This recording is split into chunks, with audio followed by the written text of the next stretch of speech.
the women who are here would agree. But the entire toilets are managed by a certain set of people. The moment you talk about maintaining it properly in a professional manner, lot of organizations come telling you're taking away the livelihood. Yet the livelihood of 1,000 people vis-a-vis the convenience of 1.4 crore population of the city. My clientele is the population, the citizens, the people living in Bangalore. That is what the matrix of decision making should be. What are we trying to achieve? Okay, so tourism, I am not exactly in favor of pushing it on a mass scale. I'm sure all of you would have read about this Chinese tourism. China uses tourism as a political tool, and there are places where they have told, we don't want Chinese tourists. Indonesia, Bali, actually there were certain islands which were shut off because there was too much of flow. These places are not designed. There is something called as the carrying capacity of a place. You can't have, for example, Mussoorie. I have been a faculty at the Lal Bahadur Shastri National Academy of Administration. 2005, when we were probationers, when we joined the service, we could walk down from the academy to the Mall Road, which is the main business street. Pockets in hand, evening 7 o'clock, a group of us would just walk down, eat something, and walk back to the academy. 2015, I'm back there as a faculty. I dare not step out of the academy. So much of tourism. Everywhere, there are buildings built 8 floors. No clearance. In Bangalore only, we don't give clearance. That's a seismic activity zone. Unregulated tourism without a vision of what we want is going to create disasters which will require greater investment of time and effort. So I am in favor. Tourism is an employment generator, but let us do it properly. If not, we will be in a mad rush to make the money. There are easy money to be made. People will go there, but then to undo the damage will be a Herculean task. And that, the price will be paid by the future generations. We will run the show, but afterwards, the current generation corrects the mistakes of the future, of the earlier generations. So that is what I would like to take a more calibrated view on tourism. Thank you. Thank you, madam. Sir, Mr. Vishwanath Bhatt, as of now, India looks to be the food basket of the world. Maybe if Ukraine would have been fine, is it okay? If Ukraine had been fine, maybe Europe would have been fed properly. With Ukraine getting into struggle and our food production going on very well, will India, you think, become the basket for the world in terms of food and excellent production that we are having? And maybe also the quantity of production that we have, maybe also with a little bit of lack of storage. How do you see our logistics and supply chain moving around and supplying it to the world? Are you talking about 2047 India? Yes, sir. Or Yes. 2047 world? 2000 India plus the world. We want to be the No, biggest because supplier for the world. I just wanted to know what should be the type, the mode of my answer. Yes, sir. Sir, I want you to think of the world and be a world supplier of the logistics. To be frank, Yes, sir. we are very poor in logistics, let me tell you. We have a lot of. Second one, see, if we have to help someone, first we should help ourselves. Charity begins at home. We have suffered a lot. This is the country with pledged gold just to get some $400 million foreign exchange. I don't think we have to think so much. There are people like Narendra Modi who have done that. They have done remarkably well. One sentence, one statement I make this, seriously, India should become strong. India should become vibrant, not only for the development of India, but also to stabilize the global economic corridor. I strongly believe it because, let me tell you, this Atmanirbhar India, it provided millions and millions of hydroxychloroquine to 120 countries during coronavirus period. Let us remember that, including America. We have given 50 millions of hydroxychloroquine tablets. Not just this much. Even after that, when we discovered vaccine, we have provided vaccine to 100 countries. Let us also remember, Pfizer was the multinational company which told we will give vaccine at $100. Let us be very clear about it, sir. So first, we have to be strong. You were speaking about food. Recently, I saw one UNO report. You might have seen it, madam. The entire globe, friends, entire globe, this is a wonderful question. I'm taking it as a thought-provoking question. If I'm crossing my limit, please excuse me. The entire world right now is facing 4F crisis. Food crisis, fuel crisis, financial crisis. Financial crisis to the extent of if the loans given are not restructured within the next 6 months or 8 months. Nearly 15 countries are going to be defaulted. 15 countries. And the fourth one is fertilizer crisis. Don't take it as casual, because today's fertilizer crisis will be tomorrow's food crisis. We have to understand this point. In fact, when there was a crisis all over the globe, Narendra Modi government actually exported. I think you are talking on that. But there is a limit. Right now, our stocks has come down. It is enough for us. But at the same time, think, in case one monsoon fails, where do we stand? I think first, I told you, and I repeat that phrase, charity begins at home. We have to concentrate first on locally, this one. I don't think we have to think globally too much, because we really have problems, sir. If you look around us, if you think of Sri Lanka, or if you think of Pakistan, to make in one sentence to summarize the situation, people are fighting for 1 square meals per day, not 2. 1 square meals per day. If you think of that, see, in the world of blind people, a man with one eye, he feels he may be king. That should not be the way to assess the things. We are not underdeveloped country, but yet, I'm sorry to say this, we are a developing country. You were asked a question, 2047. You know what we should be, gentlemen? First thing is, we have to become economically strong. By 2026, India should be a $5 trillion. By 2028 or 29, there is a plan already. Am I crossing this? Am I going out of the topic? No way. By 2029, India should become third largest economy of the world by pushing back Japan and Germany to the 4th and the 5th place. And we should be a $10 trillion economy by 2033-34. How you can do that? There are ways. This government is wonderfully bringing digital transition, energy transition, deglobalization, what we call Atmanirbhar Bharat. Demographic strength we are having, and we having decisiveness. More than everything, the greatest pillar is the consumption by 140 crore people.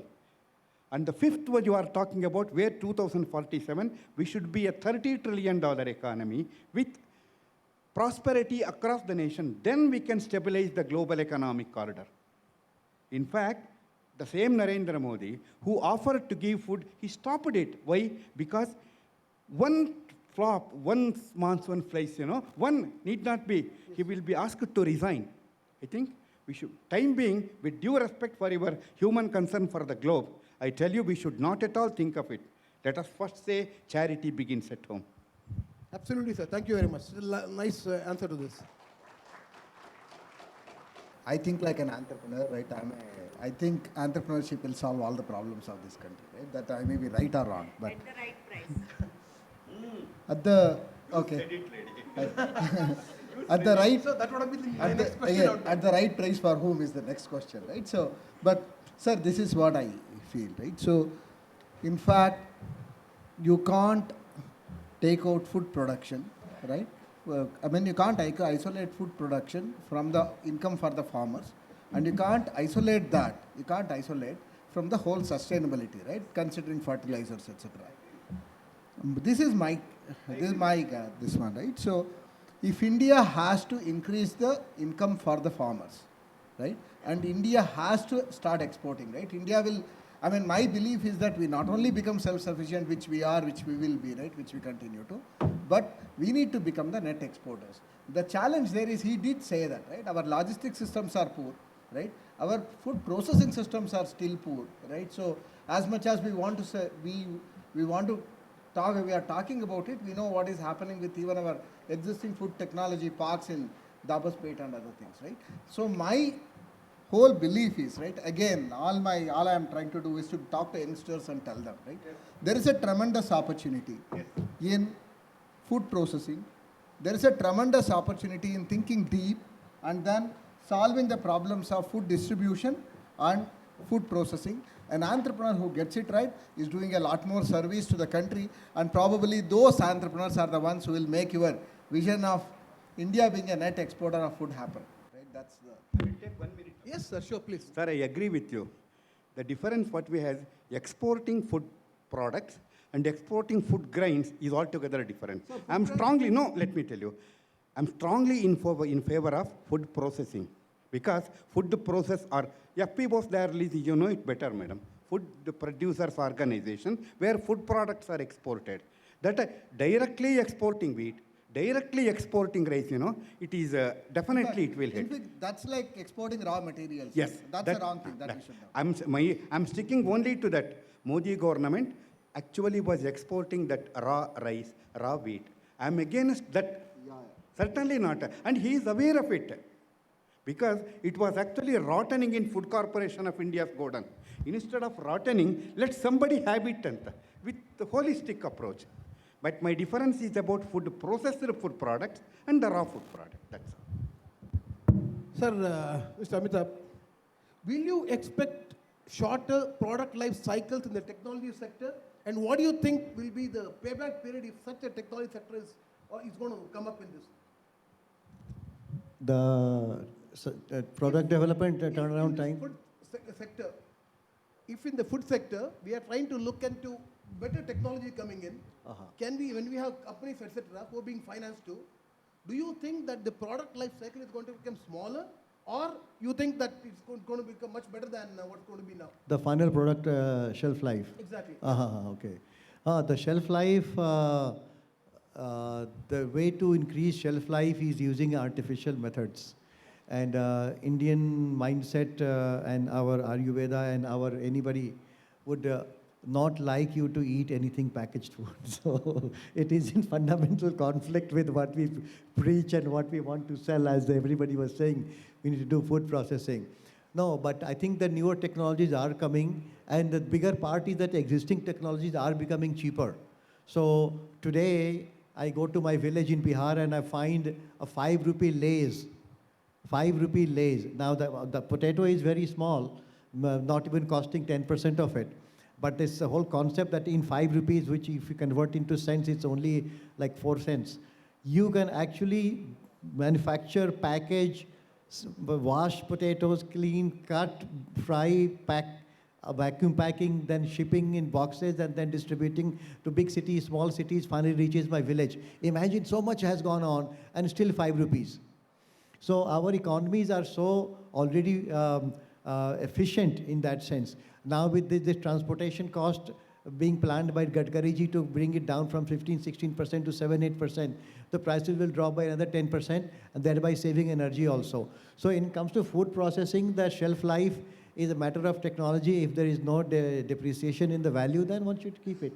But generally, most of the world, the trend is to not have a long shelf life, have a shorter shelf life, have a quick turnaround. So earlier when we kept something in the fridge, for example, in the Western world, and they are primarily meat eaters, so they keep hundreds of kilos of meat in the freezer once a year, and they take out pieces of it and then eat every day. Now in India, it's hard to imagine, even though you can create the same temperature at home as well. So the whole mindset about long gestation, long period of food being on the shelf, I think, I don't think that that's a good business strategy going forward. If the turnaround time is quick, then I guess it's better for the business. So that is from the mindset perspective. Technology perspective, of course, every day the new technologies are coming up, and then we are creating healthier food for sitting on the shelf for longer time. So I think that's basically it. Fine, sir. It's a nice idea. Madam, with government trying to look at food security as an issue, we also expect to become #1 country in the world in terms of population, and definitely development will go to happen. Where do you see administration moving around? How do you think that should be the way forward for the government to ensure that not only food security, but to also ensure that nobody goes to bed without one square meal? We have, like when I had just come to Karnataka, there was this, you start with the Nadagite. Every official function, Raita Gite ide namdu, Negila Yogi. There is one profound sentence in that. Negil mele niltide dharma. That sentence, when I understood it, it carries, because ultimately all this civilization, everything which we are talking about comes, the niceties, the decorum, everything comes when you're properly fed.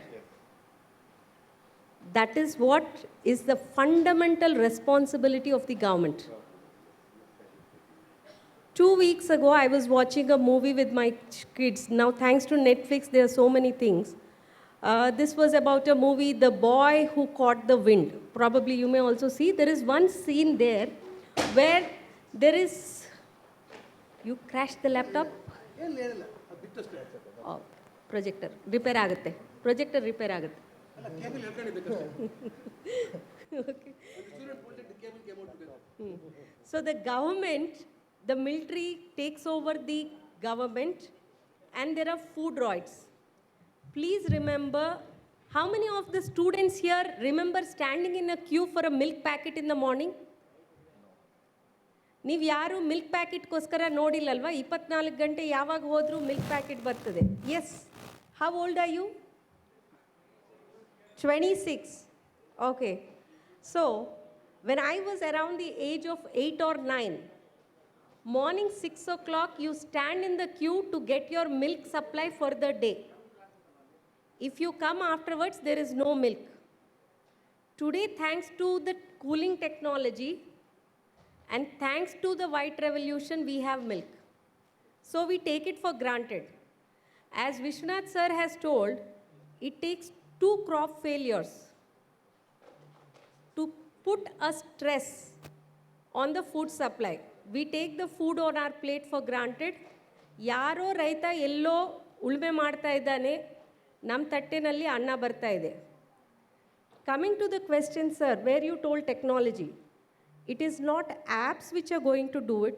The greatest involvement of agriculture and technology will come where we can automate the processes now. If you go to any rural farmer and talk, he will tell, I'm not able to get people.